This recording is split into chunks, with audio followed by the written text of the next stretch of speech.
of the assembly. If the two governor is still finding comfort in blinding the party leaders. Lakini hii itatoka, because the Nairobians are starting to get tired. If you withdraw the health services, you withdraw the education services, wataanza kuchoka na yeye. Sisi hatuna shida na governor kama anataka kuishi hivyo, lakini provide services to Nairobians. So asanteni sana kwa kuja leo wana Nairobi na the media fraternity. One of the things which has made us call this press conference is the need to urgently address issues which are dealing with the Nairobi City County. As you are aware, sometimes back we highlighted some of the things which are happening in Nairobi related to the governance, the management of the city as a whole. And I think is degenerating further in that the governor seems to have pocketed the leadership of this assembly. What we are witnessing now is the governor targeting MCAs individually to ensure that they are assaulted and are not able to represent the people who elected them here.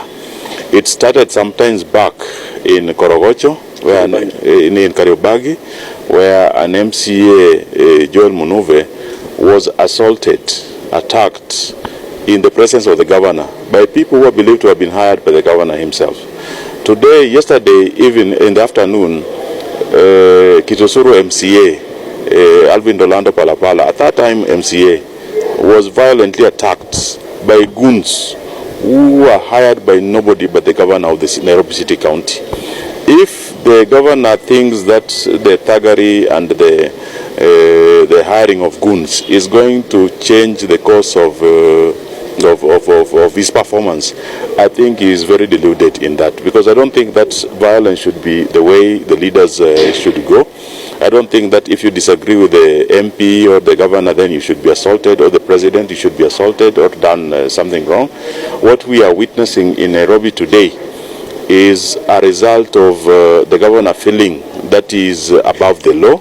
He cannot be held to account. He knows that he has held the assembly hostage, that the speaker is his personal friend, that they cannot stand up here and demand for Nairobi to be managed better. We are seeing a little bit of lip service being done all over Nairobi, cleaning and so on. This is like, kupaka lipstick on the roads of Nairobi, like we witnessed sometimes in the former regime, where somebody decided to do that. He was going to do rapid transport system by just putting a lipstick all over Thika Road. This is what the governor is also doing in Nairobi. There is no change. We know that State House has given the Nairobi City County 3 billion shillings for this event. But what we are seeing here is not something which is even worth 100 million shillings. What is the governor fearing? That the MCAs who are challenging him to be accountable. We want to know what governance framework make Dishina County tick. Yeah. We know that the thing is very good. But the law of Kenya does not believe in the goodness of any leader. We have to operate under the law. Anything we do, we have to do it under the law. The bursaries of this county have not been issued. The World Development Fund cannot be paid. Contractors are now hostages. Legal fees become spending bills. In fact, the biggest problem that the president has in the country is as a result of the mismanagement of Nairobi. Nairobi is bigger than 27 to 30 counties combined, according to the government itself. Why should it be managed the way it is being managed? When you see the governor now resorting to violence to attack MCAs who have been elected directly, we are not invited here by the governor. We have not been invited here by the leadership of the assembly. We have not been invited by the speaker. We have been elected directly at the ballot, like the president was elected, like the governor was elected, like the MPs and the senators were elected. So we would like to condemn whatever the governor is thinking that is going to scare anybody, and these boys will be arrested. If they cannot be arrested, the police should tell us. If they cannot arrest these boys, then we look for them ourselves. So we know that we are dealing with thuggery in this country. That the police is not above is not on top of things, and to ensure that everything which is happening in this Nairobi then is now as a result of the breakdown of the rule of law.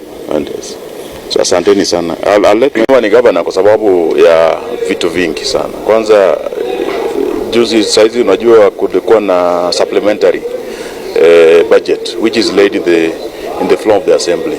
And recently, after church service hapa Nairobi Eastlands, governor aliita MCAs Kilimani na kakaa nao chini na akasema MCA yeyote mwenye atakuwa anajaribu kumpinga atakuwa naona yeye ni nani. Juzi president alikuwa anafika kwangu Kileleshwa hapo kwa United Pentecostal Church. Governor alimobilize, ni kama maisha yake alikuwa na depend on Kileleshwa. Na amekuja, alikuwa ameleta speaker jai attend church service ya governor. Majority leader, minority leader, wote, all the whips. I think in that church they had more than 80 MCAs. The record ya governor in all the meetings, even when he was very popular here, was 15. And he was personally calling them. Alikuwa anapigia kila mtu mwenyewe na akahakikisha kwamba wamekuja na wameonyesha kwamba akona hao na alimobilize vijana sana kwangu hapo. So you see the tactic the governor is trying to use is very easy to defeat. Na governor atajipata hapa peke yake because akianza kutumia violence, hata yeye mwenyewe kuna violence imetumika kwake. Na tulikuja hapa tukakondemn tukasema kwamba kama kuna mtu alikuwa amekosana na governor afai kumpiga na mawe huko Kibra. Na sio vizuri kumpiga na mawe. Tukasema kwamba governor apatie, wakati hapa alikuwa anataka kushikwa bila kuacha assembly ifike hata the first budget. Tulisema kwamba governor nataka kujua huyu governor ni wa aina gani. We have had 5 governors in Nairobi. Sakaja is the 5th governor.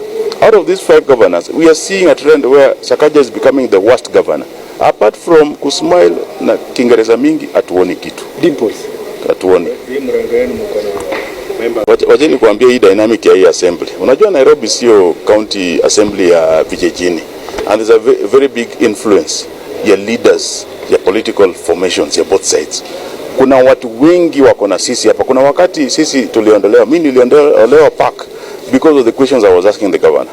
Na vile walikuwa wanajaribu kuassault one of the members in the floor of the assembly here, the whole assembly rose and said to the governor, no.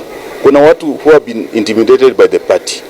There are people who have been used. Hata hapa kuna media houses, Standard na Nation, I think who have been attacked and told that they are not supposed to be reporting from this floor of the assembly. Yeah. Some of us have stood with the media, told them that even if you don't agree with what a journalist writes, can you please know that this is a public house?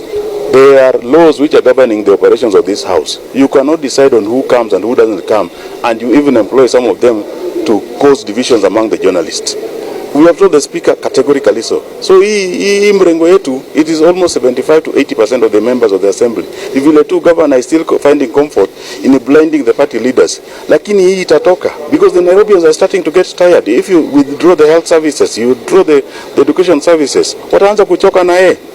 Sisi hatuna shida na governor kama anataka kuishi hivyo, lakini provide services to Nairobians.